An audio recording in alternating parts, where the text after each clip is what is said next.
Bentornati sul canale, dalla Fara e da Fuz, e questa volta non da Griselda, che si tiene ben lontana dai cinocefali, i guerrieri con la testa di cane, oggetto del nostro video.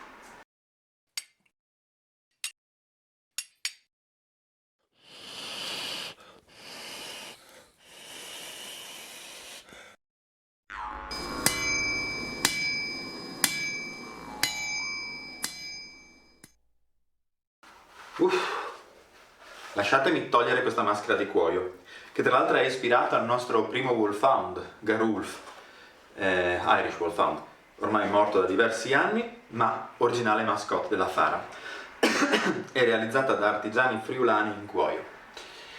Ora, l'oggetto di oggi tocca principalmente il tema mitico-leggendario del patrimonio longobardo, i cosiddetti cinocefali, ovvero i guerrieri con la testa di cane.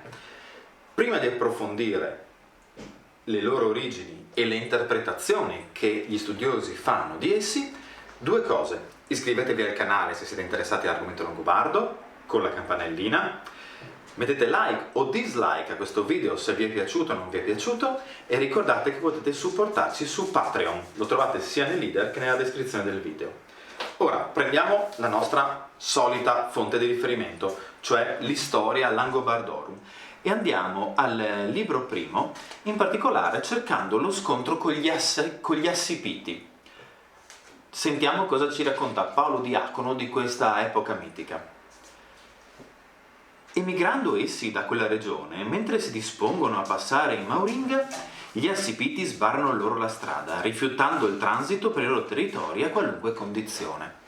Saltiamo alcuni passaggi, arriviamo al momento in cui i Longobardi fanno credere di avere nel loro campo i cinocefali, cioè uomini con la testa di cane. Spargono tra i nemici la voce che costoro combattono senza sosta, bevono sangue umano e quando non riescono ad agguantare un nemico si dissetano del proprio sangue. Per dare credito a queste voci ampliano le tende e accendono nell'accampamento moltissimi fuochi. Questo è il passaggio, l'unico passaggio, in cui l'Historia Langobardorum di Paolo Diacono fa riferimento ai cosiddetti cinocefali. I cinocefali sarebbero quindi dei guerrieri con la testa di cane.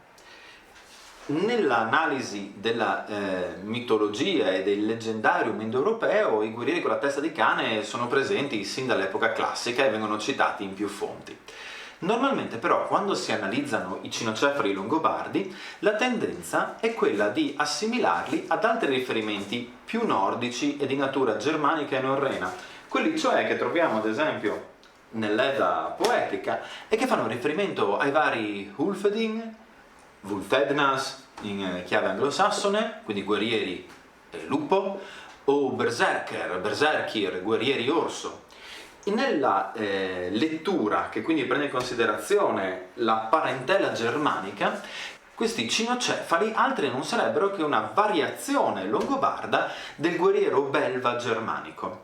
In realtà non abbiamo elementi per avvalorare questa ipotesi, anche se molti riferimenti letterari, come quelli analizzati anni addietro da Stefano Maria Cingolani nelle storie dei Longobardi, tendono a far presente come nei testi contenuti nell'Edda si faccia riferimento a un clan del cane, che farebbe quindi pensare, essendo un clan che lascia la Scandinavia, agli antichi Longobardi che si allontanano, o ancora il mito di Lamissone legato alla cagna e ai suoi cuccioli come metafora della prostituta, che lascerebbe intendere la presenza quindi di un culto legato al cane in epoca arcaica premigratoria. Ancora il logo della Fara nelle prime analisi iconografiche viene ricondotto a un muso canino.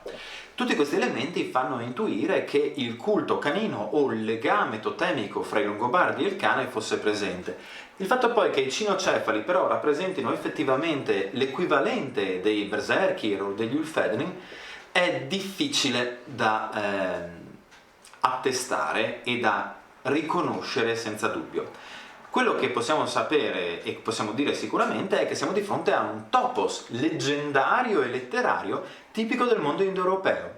I guerrieri più feroci, i guerrieri che forse, siamo nel campo delle illazioni, sono legati al culto di Godan e più avanti al suo omologo molto più tardo di Odino, si caratterizzano per essere guerrieri belva, ma non siamo sicuri che questo accada anche nell'epoca longobarda. Chissà, è molto affascinante e speriamo un domani di avere nuove informazioni al riguardo. Bene, se avete altre domande al riguardo, se volete approfondimenti, fateceli sapere, questo micro video è una prova. Mandi!